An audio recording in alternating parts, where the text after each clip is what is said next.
자, 두 번째 주제는 이제 의사결정인데요. 여기서는 그 개인적 의사결정입니다.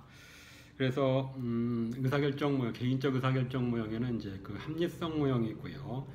제한된 합리성 모형 또는 직관에 따라서 의사결정을 하기도 하죠. 그래서 이 세 가지를 살펴보는데 의사결정은 어떤 이제 문제가 있어야 되는 것이고 프라브럼이 있고 어떤 그 기대치에 비해서 현재치가 별로 좋지 않을 때 프라브럼이 있는 거고 그것을 해결하기 위해서 그런 간극을 해결하기 위해서 의사결정을 하는 거죠.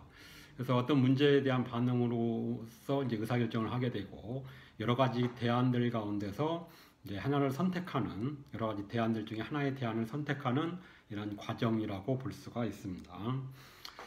자, 먼저 이제 그 합리성 모형, 합리성 모형에서의 이제 가정이 있는데 이 합리성 모형은 그 경제학에서 나왔습니다. 그래서 좀 더 이 모형은 이제 좀 더 이상적인 또는 뭐 좀 보편적인 그러한 그 가정들을 하고 그에 따라서 여러 가지 결론을 내리고 이제 이상적인 것은 현실적이지 않은 거죠. 그렇지만 이제 이상적인 것을 좀 더 몇 가지 이제 그 가정을 완화함으로써 이제 현실에 적용할 수 있다는 측면에서 이 자체도 이제 의미는 있습니다. 자, 그래서 합리성 모형에서의 그 세 가지 가정, 첫 번째는 이제 완전 정보의 가정입니다. 그래서 이 의사결정하는 사람들은 완벽한 정보를 가지고 있다. 그러나 현실적으로는 불가능하죠. 어떤 특정한 어떤 의사결정을 하는 데 있어서 그와 관련된 모든 정보를 갖는다는 것은 사실상 불가능하고 그렇지만 이제 이 가정을 하고 있고 두 번째는 이제 오류 없이 관련된 대안들을 구분할 수 있고 그래서 특정한 문제에 대해서 뭐 수만 가지, 수억 가지의 대안들이 있을 수 있는데 그 대안들을 서로 다른 거다. A와 B가 다르고 B와 C가 다르고 이 수만 가지를 다 분별할 수 있다라고 가정을 하는 거죠. 그 다음에 가장 효용성이 높은 대안을 선택할 수 있다라고 가정하고 있는데 만 가지의 어떤 대안들의 어떤 효용성 측면에서 순서를 매길 수 있다는 거죠. 그렇지만 현실적으로는 어떻습니까? 두 가지 대안 중에 무엇이 더 효용성이 높고 낮고를 분간하기 어려운 경우가 대부분이죠. 많죠. 그렇지만 이 모형에서는 좀 더 이상적인 그러한 상황을 가정을 하기 때문에 이제 그 중에서 가장 많은 효용을 주는 그러한 대안들을 선택할 수 있다. 의사결정자들이 이런 가정을 하고 있습니다. 그래서 이제 이런 가정이 성립한다면 합리성 모형에서는 뭐 이러한 식으로 의사결정을 하면 최적이 가장 가장 이상적이다라고 주장을 하는 거죠. 첫 번째는 이제 문제를 정의하는 것. 지금 현재 문제가 뭐다? 어떠한 데서 어떠한 측면에서 이상과 현실치가 서로 현실이 달라서 무엇을 지금 이제 우리는 의사결정을 해야 되는지를 명확히 하는 거죠. 두 번째 이제 의사결정 기준을 확인하는데 그러면 이제 그 무엇을 기준으로 해서 이제 의사결정을 내릴 것인지 그 기준은 여러 가지가 있겠죠. 뭐 기업 같은 경우에는 이제 뭐 비용이 될 수도 있겠고 또는 뭐 가능성이 될 수도 있겠고 또는 뭐 효용성이 될 수도 있겠고 뭐 생산성이 될 수도 있겠고 또는 이제 재무적 성과가 될 수 있겠고 자 그럼 이제 다양한 이제 그 기준들을 마련을 해 놓으면 그러한 기준별로 이제 가중치를 부여할 수 있습니다. 이런 이제 가중치를 부여하는 데 있어서는 뭐 다섯 가지를 2번에서 그 기준 5가지를 선정했을 때 물론 이제 동일한 비율로 1대1대1대1로 5가지를 가중치를 부여할 수도 있겠지만 뭐 그 조직에서 특별히 더 중요시하는 예를 들어서 어떤 특정한 기업은 생산성이 더 중요하다라고 한다면 생산성에 2를 두고 나머지 1로 두고 또는 이제 어떤 생산성보다는 이제 품질이 중요하다. 우리 회사는 품질이 중요하다고 했을 때 이제 품질을 높일 수 있는 그러한 방법, 대안을 이제 가장 높게 가중치를 부여하는 거죠. 그 다음에는 이제 대안을 개발해야 되겠고요. 여러 가지 이제 아이디어들을 모아서 브레인스토밍을 하던 여러 가지 자료를 찾아가면서 아이디어를 꺼내서 그런 대안들을 이제 만들어 놓고요. 그 다음에 이제 대안을 평가를 해야 되겠죠. 이제 선택을 하기 전에 평가를 해야 되는데 2번에서 그런 기준들을 마련을 해놨기 때문에 그런 기준에 따라서 그 다음에 가중치를 부여해서 이제 점수를 매길 수가 있는 거죠. 평가를 하고. 자, 그렇지만 뭐 실제로는 이게 그 사실상 불가능하죠. 그 정확하게 평가한다는 게. 그렇죠. 뭐 그 수만 가지 대안들 중에서 어떤 것이 더 높은 점수인지 알 수가 없기 때문에 모든 경우에 다 판단하기가 어렵고 주관적이고 모든 사람들이 다 동의할 수 있는 방법은 없기 때문에. 그렇지만 이제 위에 가정이 있기 때문에 이게 가능한 거죠. 그래서 이제 만 가지가 있으면 그 만 가지에 대해서 이제 그 평가를 하고 이제 그 순서를 매길 수가 있겠죠. 점수를 매길 수 있고 그 중에서 이제 그 마지막 단계 최저간을 선택하는 거죠.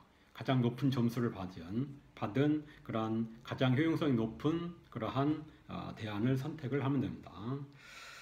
자, 그렇지만 이제 대부분의 의사결정이 이제 합리적 모형을 따르는 것은 아니고요. 여러 가지 이제 그 가정들이 그 현실을 위배하고 있고, 그래서 이러한 것들은 이제 완화함으로써 좀 더 현실적인 그러한 이제 방법들을 찾을 수 있다는 겁니다. 자, 그래서 좀 더 이제 현실을 반영한 것이 제한된 합리성 모형이고요. 이 제한된 합리성 모형에서는 완전히 합리적인 그러한 그 의사결정은 불가능하기 때문에 그런 가정들을 좀 더 완화하려고 하는 거죠.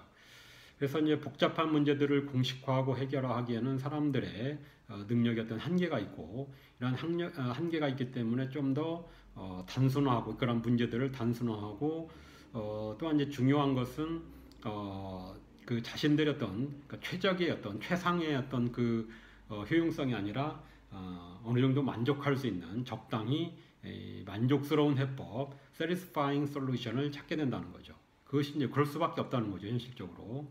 그래서 좀 더 이제 문제를 단순화하고 복잡한 문제를 좀 단순화하면서 좀 더 이제 사람들이 측정할 수 있는 그런 이제 능력 범위 내에서 이제 한정을 하면서 그 사이에서 이제 그래도 충분히 이 정도면 뭐 적당하다, 충분히 만족스럽다라고 하는 수준에서 이제 대안을 선택을 한다는 겁니다. 그래서 이제 제한된 합리성 모형에서의 의사결정 과정은 이 순서는 이제 그 합리성 모형과 동일합니다. 단지 그 가정들을 좀 더 완화하고 실제적인 방법들이 좀 더 완화된 거죠.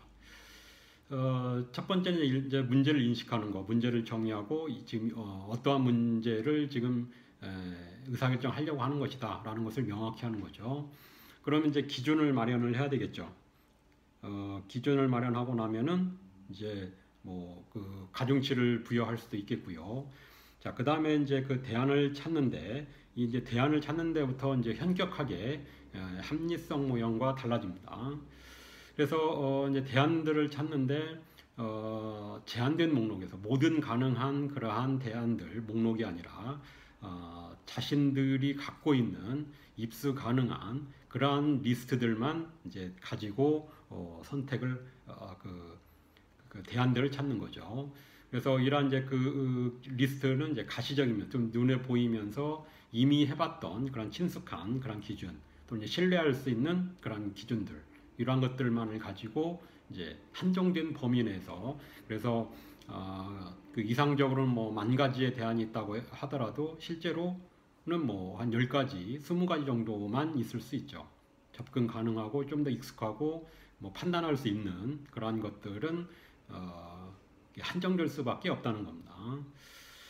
자, 그 다음에는 이제 그 평가를 해야 되겠죠. 그 대안들을 이제 나열을 해놨으면 이제 평가를 해야 되겠고, 그 다음에는 이제 최적의 솔루션이 아니라 이제 충분히 좋은 뭐 그 정도면 만족할 만한 satisfying solution을 선택을 한다는 겁니다.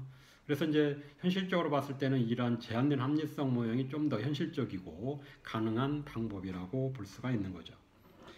자, 이것도 이제 나름대로 그 논리적이고 체계적인 과정인데 모든 의사결정, 현실에서 일어나고 있는 모든 의사결정이 뭐 합리성 모형이 됐던 제한된 합리성 모형이 됐던 간에 이렇게 체계적이지만은 않다는 겁니다. 많은 경우에 실제로 이제 직관에 의해서 의사결정을 이루어지는 경우가 많고요. 그래서 이제 직관은 이제 무의식적인 과정이고요. 이질적인 정보들 사이에 어떤 전체적인 연관성에 의존하면서 의사결정하는 그런 방법. 그래서 특히나 이제 직관이 중요한 것은 이례적인 사건들이 발생한 그런 경우에, 뭐 지금 이제 코로나 상황에 있고, 이것도 이제 뭐 그전에 이제 사스나 뭐 이렇게 메르스가 있긴 했지만 어쨌든 뭐 그 아주 흔한 현상들은 아니죠. 좀 더 이제 일상적인 것보다는 어떤 이례적인 그런 사건이 발생했을 때, 이례적인 상황에서는 이제 이런 직관이 더 정확할 수 있죠. 그 이유는 뭘까요? 늘상적으로 일어나는 평범한 그런 상황에서는 기존의 어떤 정보라든가 데이터들이 축적돼 있고, 이걸 통해서 좀 더 합리적으로 그 의사결정을 할 수 있지만, 이례적으로 어떤 사건이 발생하는 경우에는 그러한 누적된 데이터라든가 정보가 없죠. 그러면은 어떤 자신의 어떤 그 경험이라든가 지식의 기초에서 또는 이제 직관적으로 그 판단하는 것이 더 정확할 수도 있다는 겁니다. 기존에 누적된 그러한 데이터들은 별 의미가 없죠. 이런 상황에서는. 그렇기 때문에 이례적인 사건이 발생했을 때는 직관이 더 우수할 수 있고, 자, 그렇지만 이제 문제는 이러한 직관을 또 무시해서도 안 되고 너무 의존해서도 안 된다는 겁니다. 직관은 어쨌든 그래도 뭐 직관도 이제 한 사람의 어떤 경험과 학습에서 나온 한계를 갖고 있기 때문에 직관만을 가지고 판단했을 때는 잘못된 의사결정을 할 가능성이 많다는 거죠.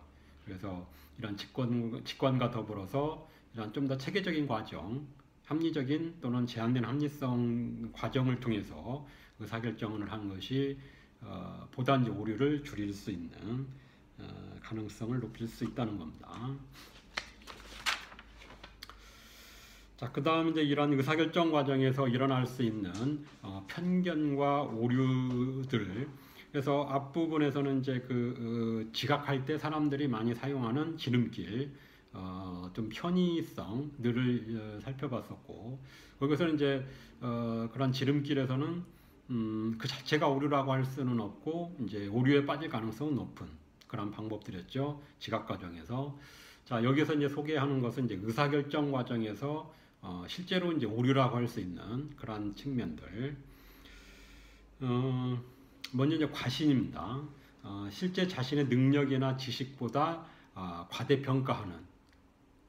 그렇죠? 이건 이제 현실이 아니죠. 자신의 어떤 능력을 지나치게 높게 평가하는 거기 때문에. 그래서 이제 과신할수록 잘못된 의사결정을 할 가능성이 많죠. 그렇죠? 그 여러 가지 실제 자신의 어떤 능력에 맞춰서 틀릴 가능성이라든가 다른 사람들 조언이라든가 좀 더 객관적인 자료를 더 보지 않고 자신의 실제 능력 이상으로 평가하기 때문에 지금 현재 당장 아주 자신 있게 의사결정을 내리고 그만큼 오류에 빠지게 실패할 가능성이 높아지는 거죠. 그렇죠? 그다음에 고착된 편견, 앵커링 바이어스. 앵커링은 뭡니까?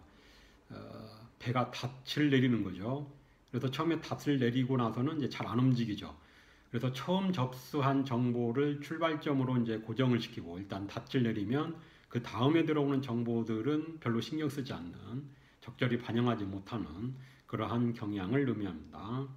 그래서 최초의 정보, 뭐 첫인상 이러한 것들에 이제 지나치게 집착하는, 그렇죠? 우리가 흔히 일어나는 첫 인상이라든가 첫 인상의 기초에서 그 선발 여부를 결정하는, 뭐 이것도 이제 고착된 편견이라고 할 수가 있는 거죠.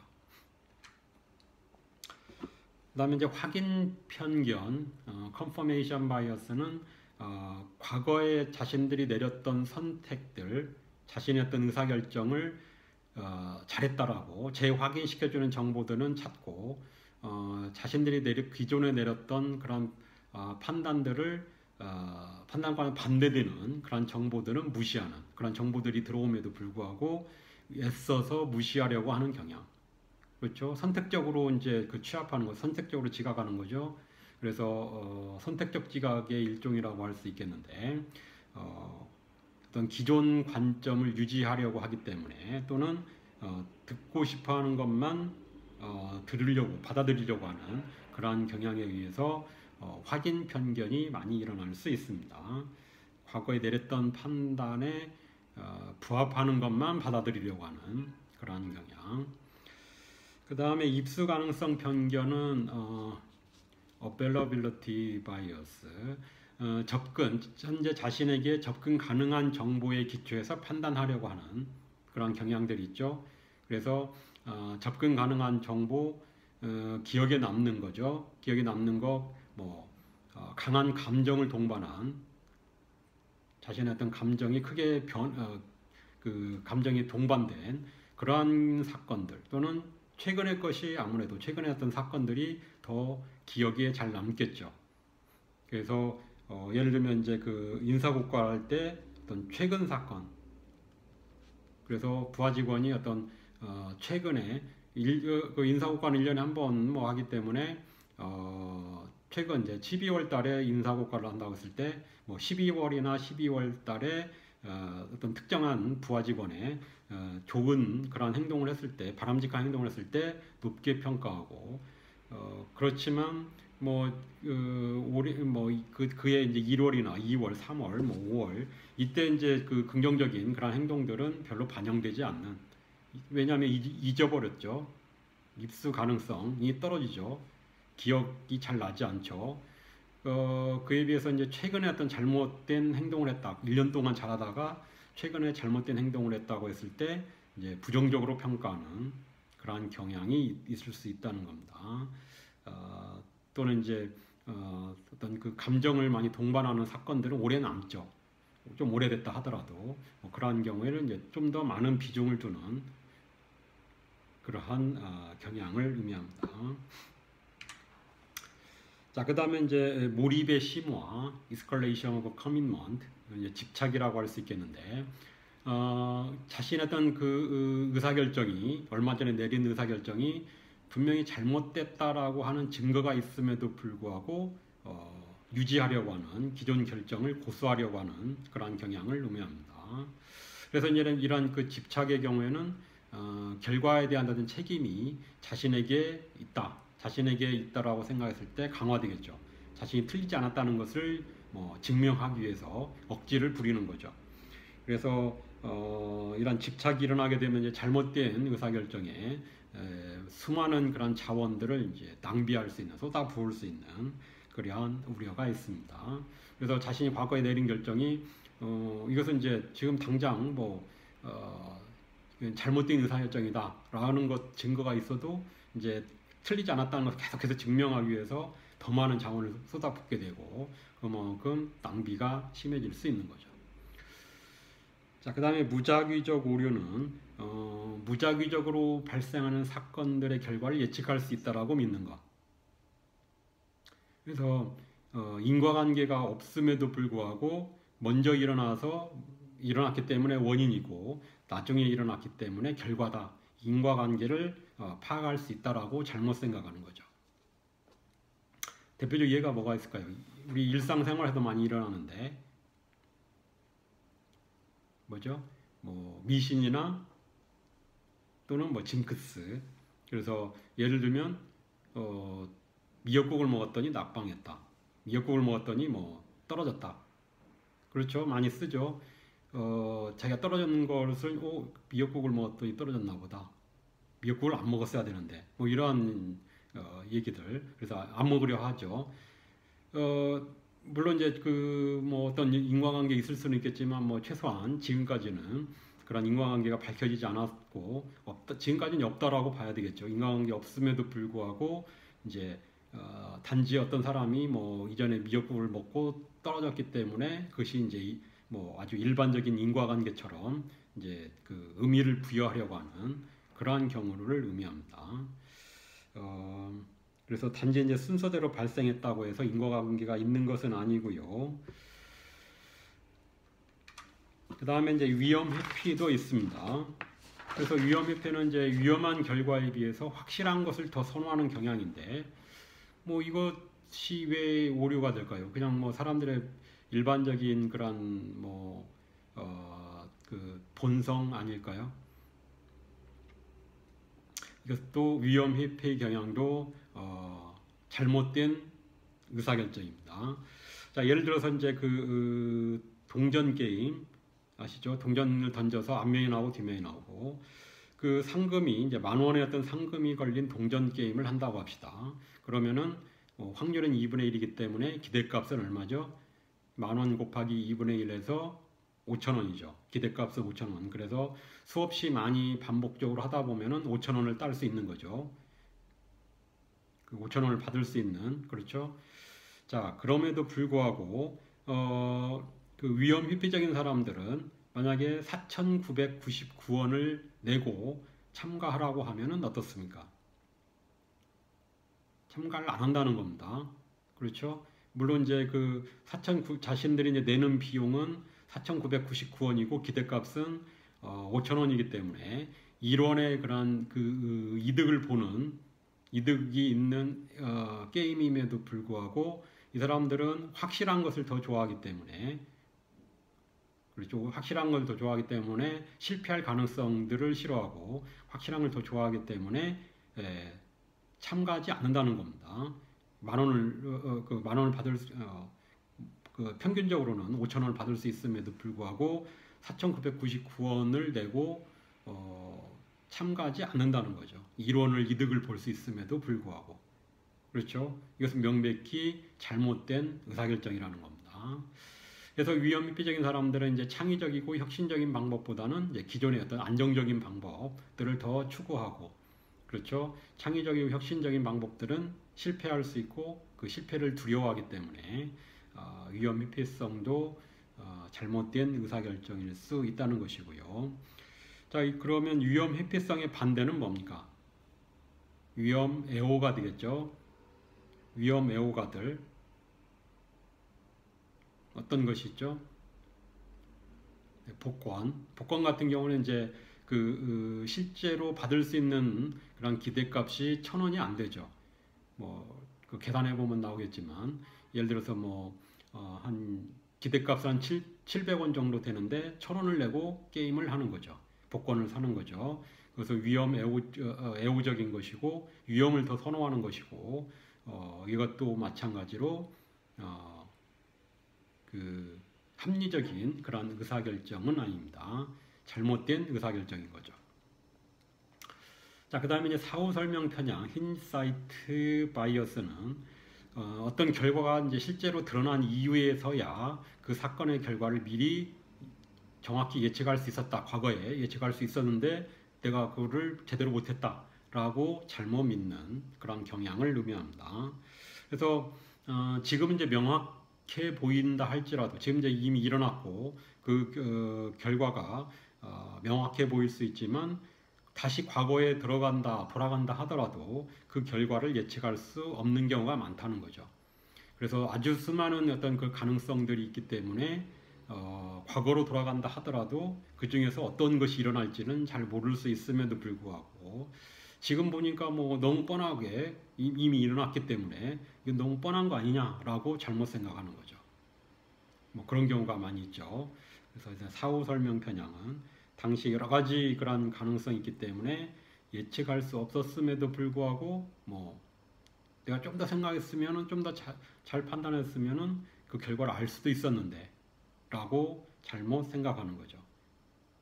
이런 것도 많죠. 예를 들면 앞으로 집값이 올라갈 건지 떨어질 건지 아니면 또는 환율이나 또는 금값이나 이러한 것들 또는 이제 주가라든가 이런 것들이 이제 올라갈 건지 떨어질 것인지 얼마나 될 것인지 그런 것들을 사실은 이제 예측하기 쉽지는 않죠. 코로나가 발생하기 전에는 그러한 것들을 예측할 수 없었죠, 사실상. 그럼에도 불구하고 이러한 코로나가 발생함으로써 나타나는 것들을 미리 예측할 수 있었다라고 잘못 생각하는 그러한 경향을 의미합니다. 자, 그럼 이제 이러한 그 편견과 오류를 감소시키기 위한 몇 가지 제안들을 하고 있고, 먼저 그 목표에 집중할 필요가 있다는 겁니다. 그래서 의사결정을 하기 위해서는 내가 지금 의사결정하는데 무엇을 위한 의사결정인지, 무엇을 달성하고자 하는 건지, 이런 것들이 명확해야만 좀 더 합리적으로 의사결정을 할 수가 있다는 겁니다. 그래서 뭐 그 여러 가지 뭐 목표가 왔다 갔다 하게 되면은 합리적 의사결정을 하기 어렵죠. 그 합리성 모형에서 예를 들면 합리성 모형에서 기준이 또는 뭐 가중치가 왔다 갔다 하게 되면은 이제 제대로 된 그런 의사결정을 할 수가 없죠. 가장 높은 효용을 주는 또는 최소한 현실적인 조건 하에서 가장 높은 효용을 갖다 주는 그런 목표가 달라질 수 있기 때문에 제대로 된 합리적인 의사결정을 할 수가 없습니다. 그 다음에 이제 신념에 그 일치하지 않는 정보를 찾는 것.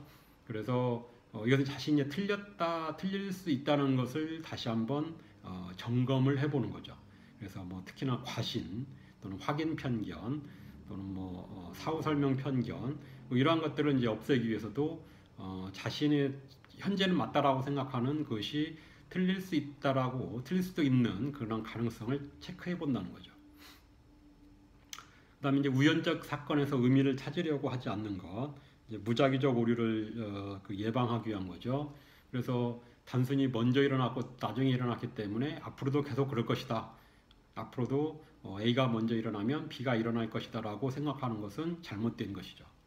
그래서 인과적인 것인지 아니면 우연적인 것인지 뭐 이러한 것들을 확인을 해봐야 되겠고, 그 다음에 선택 영역을 확대시키는 거죠. 그래서 의사결정에서는 다양한 그런 대안들 중에서 선택하는 거라고 말씀을 드렸고, 그런 대안이 많으면 많을수록 더 좋은 의사결정을 할 수 있다는 거죠. 더 좋은 대안들을 선택할 수 있다는 겁니다. 대안을 많이 늘리는 것. 뭐 그래서 이제 뒷부분에서도 그 창의성도 관련이 되고, 창의적일수록 대안들을 많이 내올 수 있고. 자, 그 다음에 이제 그 개인적인 차이나 또는 조직적 제약 조건들이 개인들의 의사결정에 영향을 미칠 수 있다는 겁니다. 먼저 성격적인 측면에서는 성실성 중에서 이제 성취지향적인 사람들은 몰입의 심화, 집착에 빠질 가능성이 많다는 거죠. 그 성취지향적인 사람은 자신이 옳다, 틀리지 않았다, 무언가를 이뤄내야 된다라고 생각하는 사람들이기 때문에 틀릴 가능성에 대해서 굉장히 싫어하고, 틀릴 가능성을 싫어하고 좀 더 이제 끝까지 맞다는 것을 이렇게 증명하려고 하기 때문에 집착 가능성이 증가하죠. 자존감이 높은 사람들도 마찬가지입니다. 자신들이 틀리지 않았다는 것을 계속해서 밝히기 위해서 자기보호 편향에 빠질 가능성이 높죠. 그래서 자기가 만약에 혹시라도 실패했으면은 이건 남의 탓이고 자기 잘못이 아니다 라고 생각하고, 그게 이제 자존감을 높일 수 있는, 유지할 수 있는 방법이죠. 자기가 성공했을 때는 자신이 뭐 뛰어나서 열심히 해서 자신의 어떤 탓으로 원인을 돌리려고 하겠죠. 성별적인 측면에서는 이제 여성들이 의사결정 전에 더 숙고하고 대신에 한 번 결정하면 그러한 결정을 계속하는, 유지하는 그러한 경향이 있다고 합니다. 그래서 남성들은 좀 더 뭐 쉽게 의사결정을 하고 또 쉽게 바꾸고, 그렇죠. 그래서 여성들은 좀 더 좀 반대되고요. 더 오래 생각을 많이 하고 한 번 결정되면 더 오랫동안 유지하고, 그래서 문제 해결을 어렵게 하고 좀 더 이제 그 과거의 결정을 이제 좀 후회하는, 쉽게 바꾸지 않기 때문에 그런 경향이 있다고도 합니다. 그다음에 이제 그 정신능력, 그 IQ, 영리한 사람들이 좀 더 고착된 편견과 몰입의 심화, 집착하는 경향이 있고요.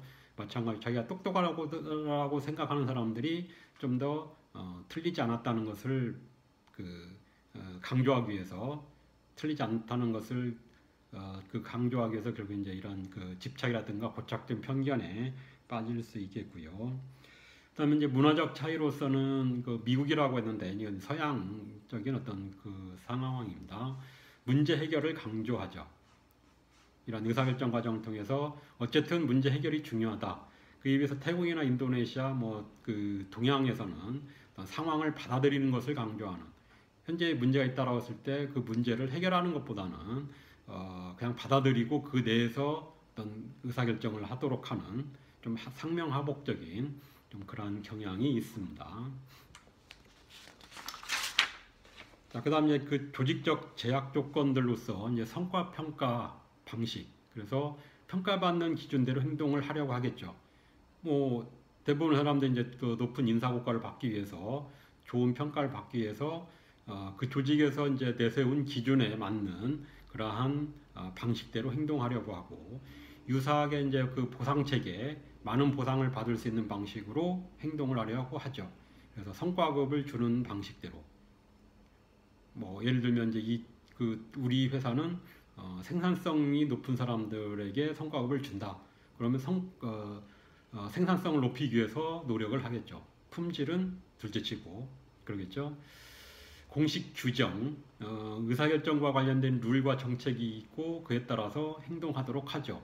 이게 이제 지난 시간에 다뤘던 이제 상황 강도 이론에서 얘기한 것과 유사하게 어떤 그런 그 룰이 있게 되면은 자신의 어떤 그 지각에 따라서 또는 자신의 성격에 따라서 자신의 어떤 가치관에 따라서 행동하지 못하고 그런 이제 그 룰에 따라서 의사결정을 해야 되는 경우가 많죠.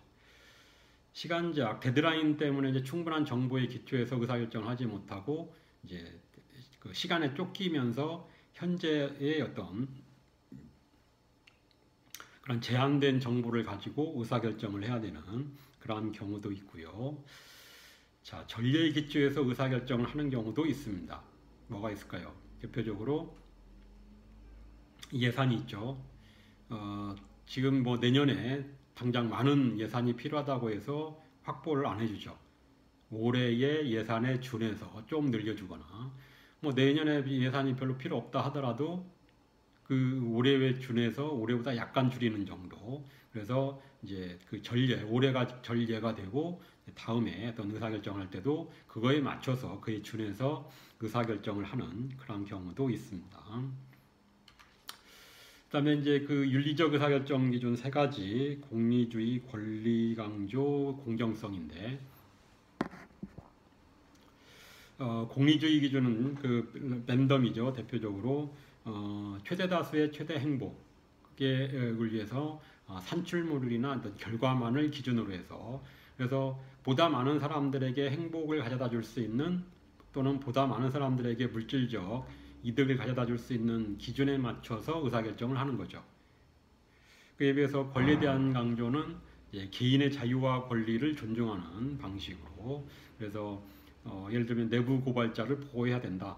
그래서 이건 이제 칸트의 그 계몽주의를 얘기하고요. 그래서 그 칸트 계몽주의에서는 네 가지 주요한 이제 자유와 권리를 얘기하고 있죠. 연설의 자유, 뭐 공정 절차의 권리, 프라이버시의 권리, 뭐 양심의 자유 이런 이제 자유와 권리를 중시하고 개인들의 좀 더 초점이 맞춰져 있고요. 공정성 기준은 이제 공정한 분배를 위해서 공정한 룰에 따라서 의사결정을 하는 것이 맞다. 이렇게 해야 된다라고 보는 그래서 노조나 어떤 사회 활동가들이 특히 선호하는 그러한 기준입니다. 자, 마지막으로 이제 창의성이고요. 앞서 잠깐 말씀드렸듯이 이제 창의성은 이런 그 의사결정, 효과적인 의사결정에 그 대안들을 많이 내오기 위해서도 창의성이 중요하고요. 그래서 여기에 이제 집어넣은 것 같습니다. 자, 그런데 이제 창의성과 이제 혁신성 좀 유사하면서도 약간은 다른 그런 개념들이 있습니다. 그래서 창의성은 이제 새롭고 유용한 아이디어를 도출하는 정도까지. 그래서 이런 아이디어는 이제 이전 방식과는 다르고 새로워야 되죠. 문제 해결에 적합해야 되고 유용해야 되죠. 자, 그런데 이제 그 혁신성은 새롭고 유용한 아이디어를 도출하면서 창의성이 포함이 돼 있죠. 현실에 적용해서 실행하는 정도. 그래서 단순히 아이디어를 낸 것만이 아니라 그것을 적용하는 현실에 적용하는 것까지를 이제 혁신성으로 포함하고 있습니다. 자, 그래서 이제 여기서 이제 그 창의성, 창의적 행동을 기준으로 해서 원인과 결과로 나눴고요. 표 6-5에 보시면 그래서 원인으로서는 이제 잠재적인 창의성, 개인들의 창의성, 그 다음에 창의적인 환경, 주변 환경, 그러한 이제 그 원인에 의해서 창의적 행동이 일어나게 되고 창의적 행동이 일어나는 과정은 이제 그 문제를 공식화하고 정보를 수집해서 아이디어를 개발하고 아이디어를 평가하고. 자, 이것은 합리성 모형에서 살펴본 것과 유사하죠. 자, 그다음에 이제 그 결과는 이제 혁신으로서 나타나는데 참신함이나 이제 유용성으로서 그것을 실제로 이제 적용을 하게 되면 이러한 결과로 나타날 수가 있습니다. 그래서 이제 그 중요한 것은 창의성을 요즘에 특히나 더 중요시하고 있고, 글로벌 경쟁이 심화됨으로써 이런 창의성이 중요시되고 있죠. 이런 창의성을 위해서 창의성을 향상시킬 수 있는 원인들, 개인적인 측면, 그 다음에 환경적인 측면 두 가지를 살펴보겠습니다. 창의적 잠재력은 이제 개인적인 차원이고요. 그래서 이제 지능, IQ가 높은 사람들, 영리한 사람들이 복잡한 문제를 더 잘 해결하면서 필요한 정보를 잘 기억할 수 있기 때문에 지능이 높은 사람들이 좀 더 창의적이라고 합니다. 그다음에 이제 개방성이고요. 빅5에서 나왔던 개방성. 개방적인 사람들이 이제 어떤 행동에 있어서 수능적이지 않고 사고를 좀 더 비관습적으로 과거에 했던 방식이 아닌 좀 더 새로운 방식으로 하기 때문에 개방적인 사람들일수록 창의성이 높고 그 빅5에서 말씀드릴 때도 좀 더 혁신적이고 창의적이라고 말씀을 드렸죠. 그런 분야에서 또한 성공할 가능성이 많고, 그 다음에 이제 그 적극적인 성격, 변화 주도자로서 행동하는 경우가 있다고 말씀을 드렸고, 변화 주도자, 창의성, 그렇죠? 그 다음에 자신감이 있어야 되고요. 창의적이기 위해서는 또한 위험을 감수해야 되겠죠. 위험을 어떤 회피하려 하고 보수적인 사람은 창의적일 수 없죠. 위험을 충분히 감내하려고 하는, 또는 이제 인내심도 있어야 되겠고, 창의적인 게 바로 나오지 않죠. 수많은 시간과 수많은 시도, 에러를 통해서 그 창의성이 발현될 수 있기 때문에, 아이디어가 또 나올 수 있기 때문에 인내심도 필요합니다. 자, 그런데 무엇보다 중요한 것은 이제 전문성이라는 거죠. 이것은 간과하기 쉬운데 사람들이 모든 창의성의 기초로서 창의적 잠재력이 가장 중요한 원인 변수이다 라고 할 수가 있겠고, 자신의 어떤 분야에 대해서 전문성이 없으면서 그 분야에서 창의성이 나올 수는 없습니다. 대충 알면서 그것을 더 좋은 방법을 찾을 수는 없는 거죠. 그래서 전문성이 기본적으로 필요하고요. 그다음에 창의적인 환경을 만들기 위해서는 이제 그 동기를 부여하는 그러한 환경이 돼야 되겠죠. 내재적 동기부여. 다음 시간에 이제 다룰 내용들이긴 한데, 동기부여. 흥미롭고 도전적이고 만족스럽기 때문에 하려고 하는 욕망, 욕구를 의미하고요. 어떤 돈을 받기 때문에, 승진할 수 있기 때문에, 칭찬받을 수 있기 때문에가 아니라 그 자체로서 재미있기 때문에 그 일을 하고자 하는 그러한 그 욕구, 이러한 내재적 동기부여가 이제 혁신과 밀접한 연관관계가 있겠고요. 그다음에 이제 창의적 활동을 보상하면서 인정하는 그런 문화, 그런 환경이 돼야 됩니다.